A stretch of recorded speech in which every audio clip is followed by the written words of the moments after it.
Cedric, Zachary. Let's go, Cedric!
Up close. I'm here with your favorite coach or our favorite coach. And he's looking up, we're having dinner tonight and our friend Sierra is hosting us for dinner and what's up? He's excited about it. I am. I'm on contest prep, so I can only eat certain things and she's getting a rotisserie chicken for me and some steamed vegetables. So I am fucking excited and I can have that. Yes, and we are going to talk more about what contest prep means. Yes, bodybuilding. Yes. And all the mental health aspects of it. Yes. And things like that. For now, we are going to go work on our... Over here! Goes gym, baby. See you soon. Yes.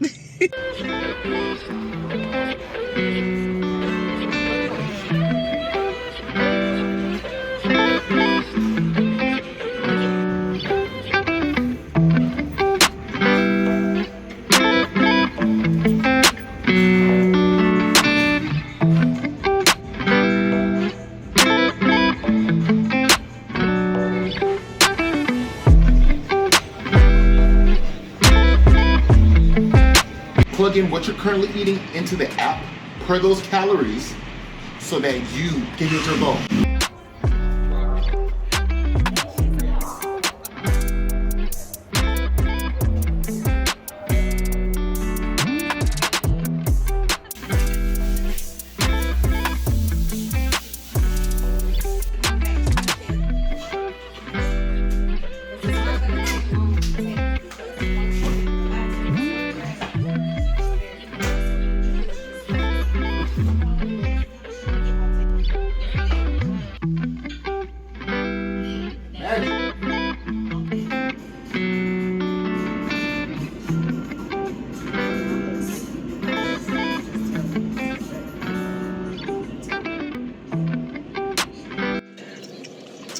So this is interesting lighting. Clearly Cedric got his hair done. You can't see it, but we are gonna preview it tomorrow. And my lipstick just we're literally in a parking lot and this car is doing that. So anyway, Cedric, what is contest prep? Like, can you give us some information on what it means to prep for a contest? So when a person preps for a contest, of course, you're in a bodybuilding realm. Well, more specifically, bodybuilding, we get on stage, you're showing your physique, that kind of bodybuilding. I know there's like powerlifting meets and such, but bodybuilding, getting on stage, showing your physique. And so during this time, for everybody has different time frames to actually cut down. So the general is maybe 12 weeks or 16. I've actually been cutting down for the past 5 months, but I'm able to have treat meals every weekend. But 12 weeks out, things tighten up a lot, especially now that I'm also 4 weeks away from everything. So now in this time frame, it's been anything. So right now, bodybuilders typically will, I mean, I can't talk about every bodybuilder, but your calories are restricted. They are just low calorie. You're doing a lot of cardio than you typically do. You're hungry. Like right now, I'm hungry. You've mentioned like you're hungry for at least 10 times today. Yep. At least. And you've eaten.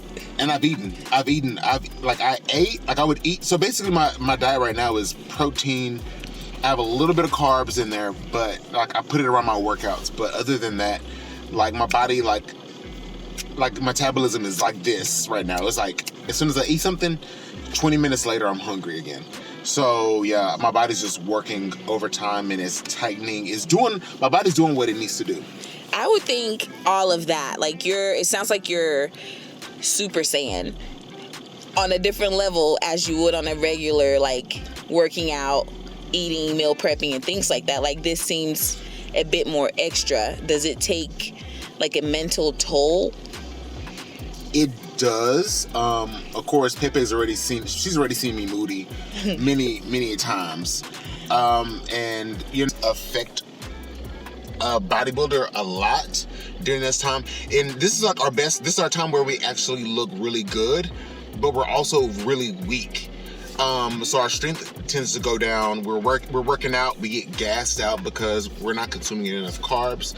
We are consuming carbs, but we're not consuming enough to actually push through our workout. So basically we just push and push and push. So it becomes really hard. Mindset is good at times and then it gets bad. Like right now I'm drinking a Bang right now to boost me up. Put the little hand behind it. So that's actually picked my spirits up. But yeah, mood swings are crazy. I'll get quiet because I know I'm hungry, and she knows this.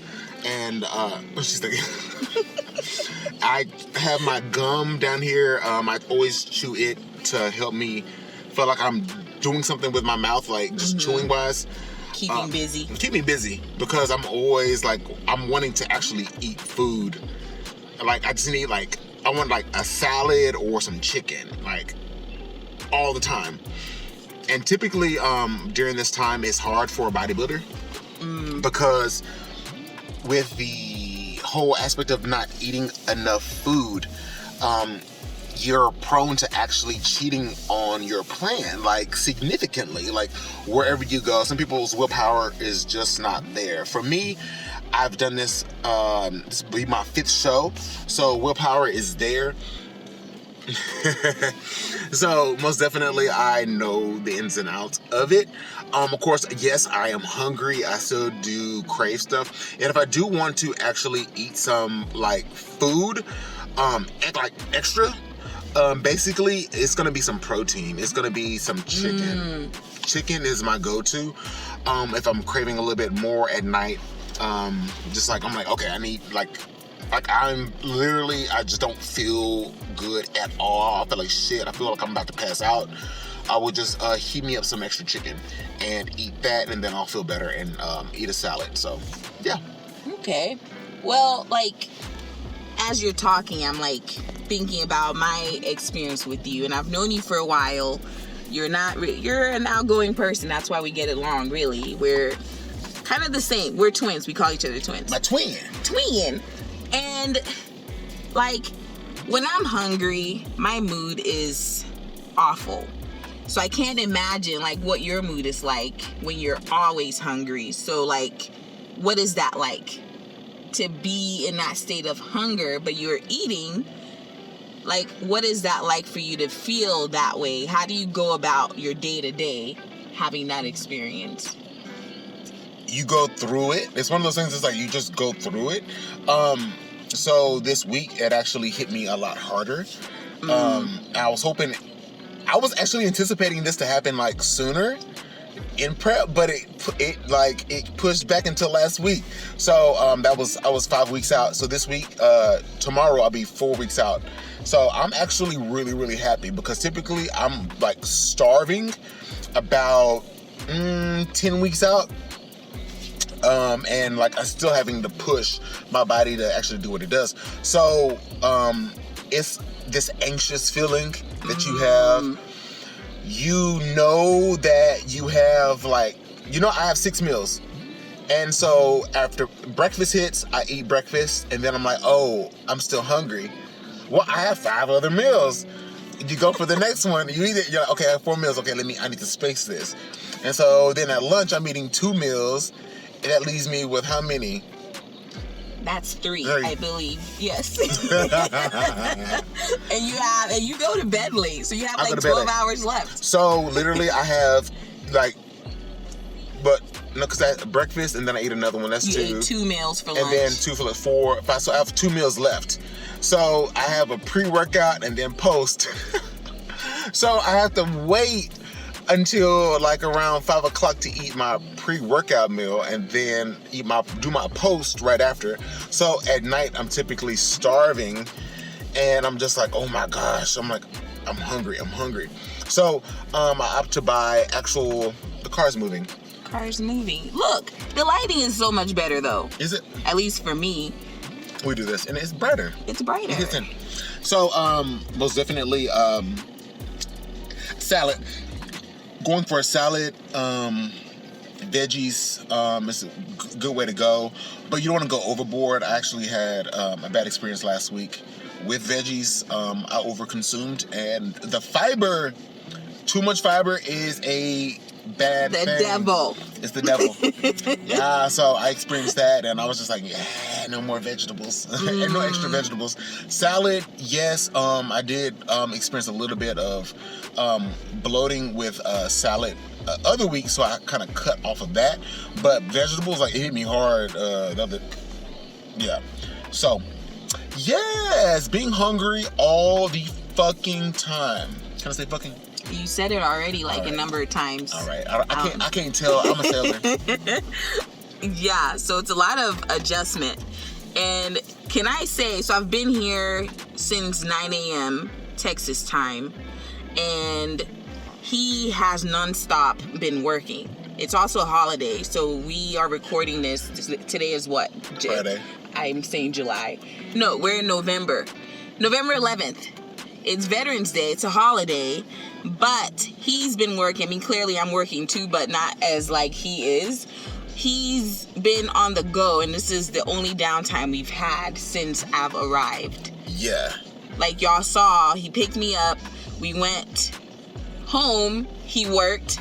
I ate something, and then we changed, got a workout in. Mm-hmm. Meanwhile, he's trying to maintain his composure, and me not trying to take it personally because this man is hungry, and he's just not mad at me. Right. He's not even that. So it's nonstop. That is, why would anyone want to go through this experience? This is your 5th time. Why? What's your why? My why is I want to achieve the physique that little Cedric always wanted. That's my deeper why. I always envisioned myself as having a physique that I could admire. I've always wanted that. And now in my life, I'm able to actually do it to how I want to do it. And I have the money to do it. So guess what? I'm going to achieve that. If I know I can achieve it, I'm going to do it. So I'm doing it. I have a lot of friends supporting me. This one right here came down to help me out this weekend for my photo shoot. So I appreciate her. Thank you so much for coming in, Paige. Oh, I love you. And yeah, it's just, it sucks because I've talked to other bodybuilders too right now, and one bodybuilder he's doing his first show. His girlfriend is actually pregnant right now, and he is just like, he's like, dude, like, why would anybody put themselves through this? He said, like, he's putting his you put your relationships to the side. You're selfish. This is a selfish sport. Everything is about you in every little thing. So like, you're a baby in a sense. You're a big baby in a sense. So everything is like me. I'm hungry. I need to go to the gym.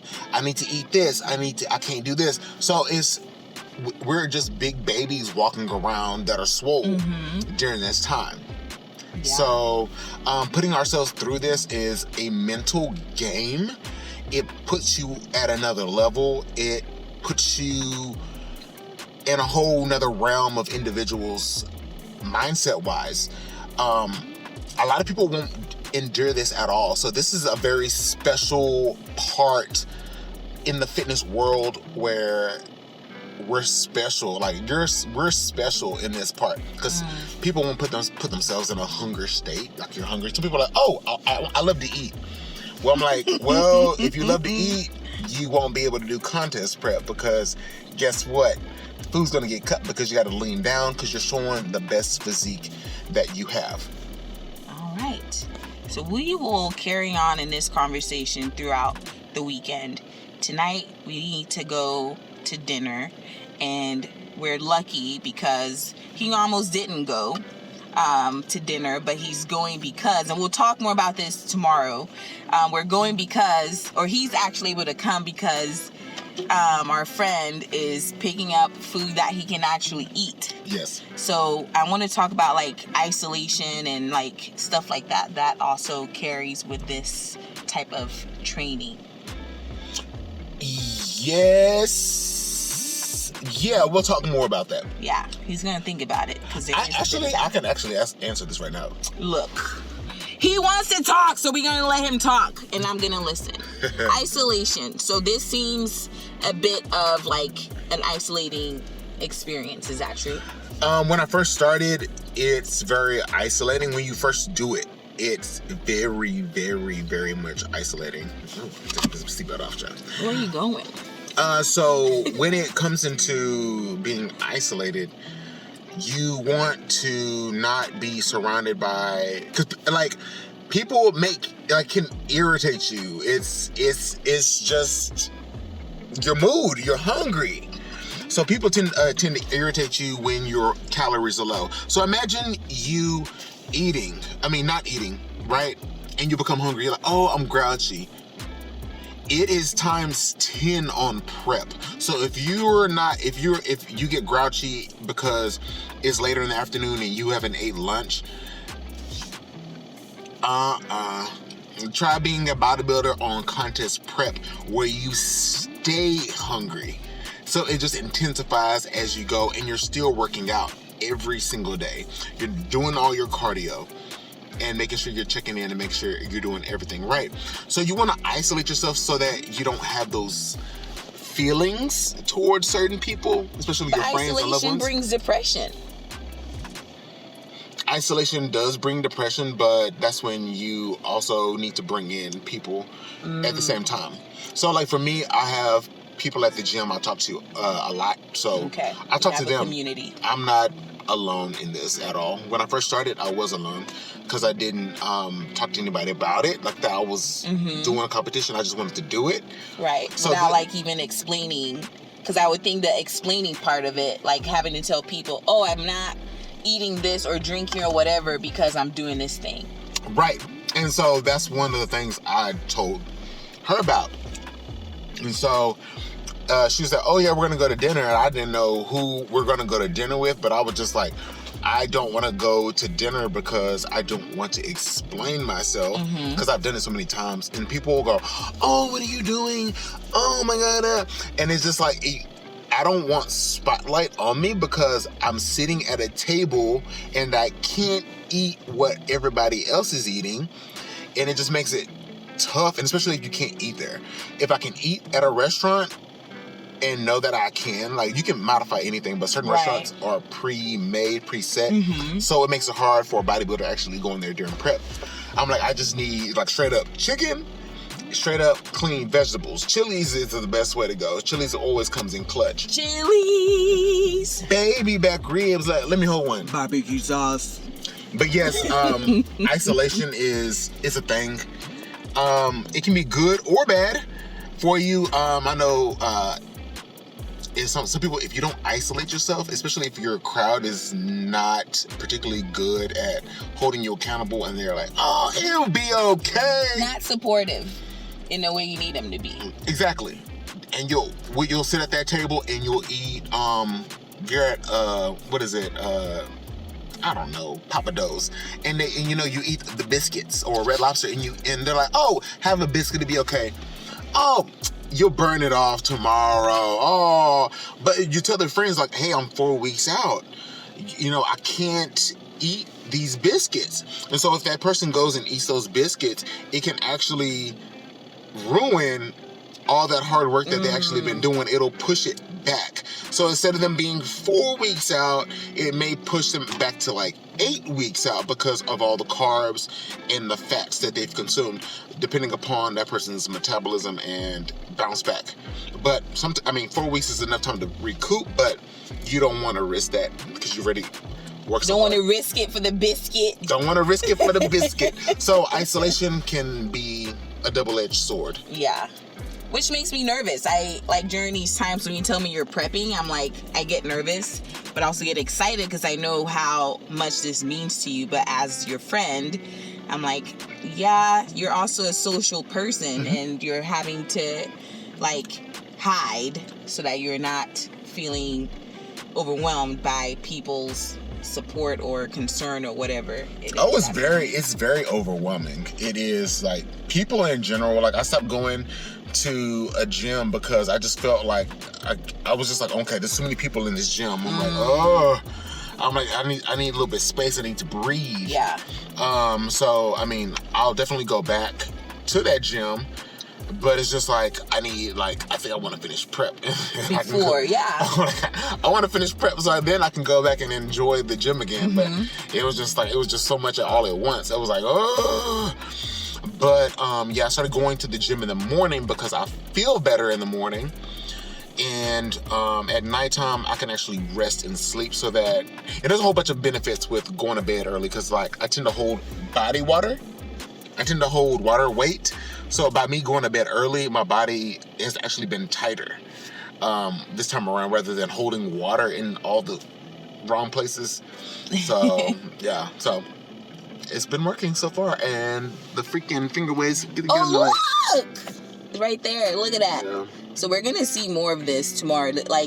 Cedric scheduled a photo shoot because he's prepping, and is where again, he talked about, his body's at his best, or he's working towards more and more towards that. So he scheduled himself a photo shoot, and I have the honor and privilege to be there by his side, and to see what he's gonna do. So we're gonna get a sneak peek of this while we chat with another friend who's gonna be riding with us, and she's in this world as well.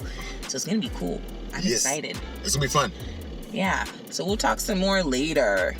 All right. Thank you. Look at him in his Therapy Talk yellow. That's right. Therapy Talk yellow. Yes, that's a color. We're talking to Crayola right now so they can put it in their bank. Crayola. Okay, bye. Yeah, just what's your why for your photo shoot? The why for my photo shoot is background of my story. It's my story.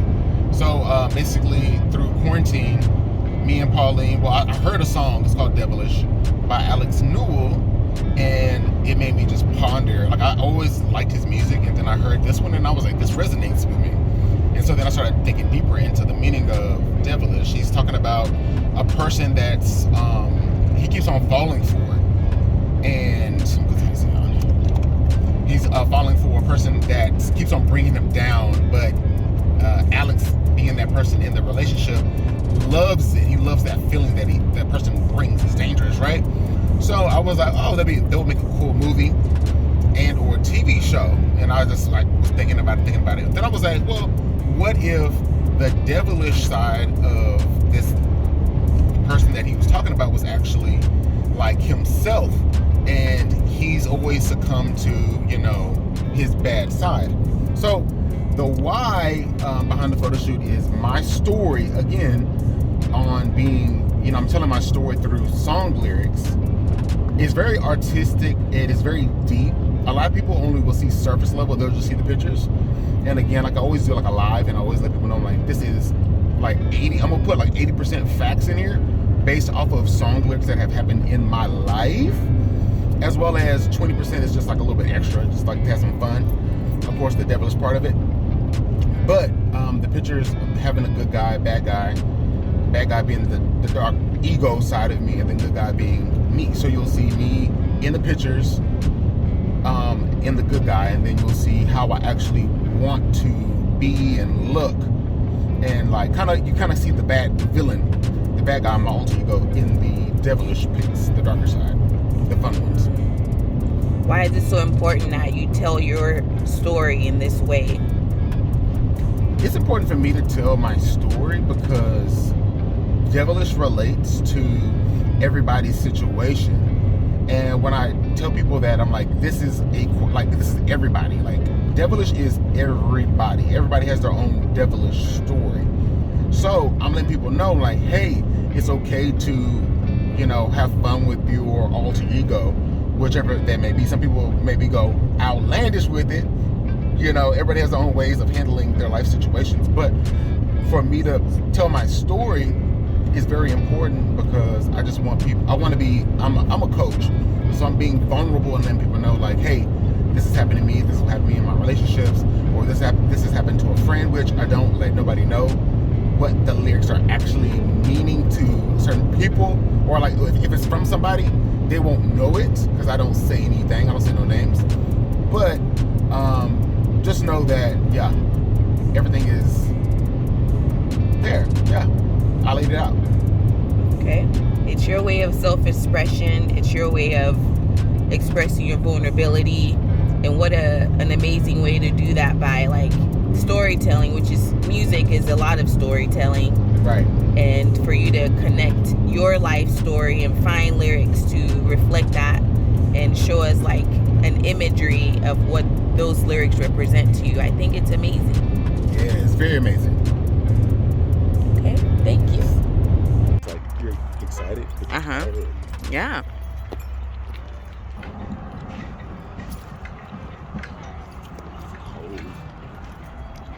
That's okay.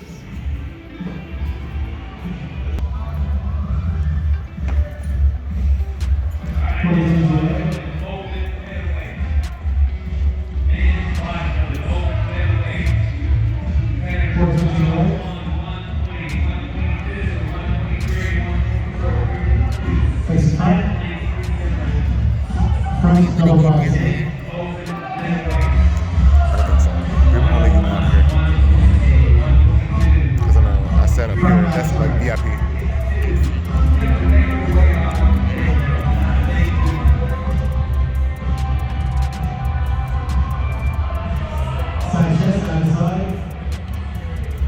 What you think? How does it look? It looks great. That's the stage. Yeah.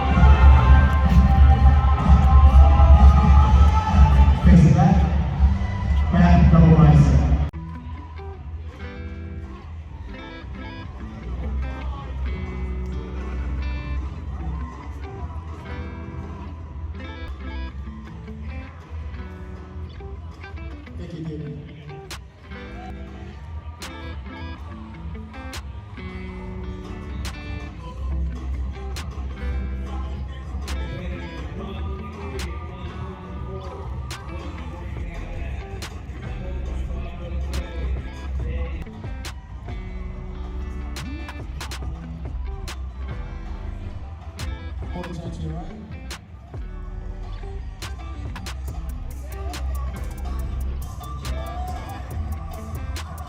Quarter turn to your right.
2 is completed. Bad guys have been recorded and taped, photographed, and we out. And done. And done. Good job.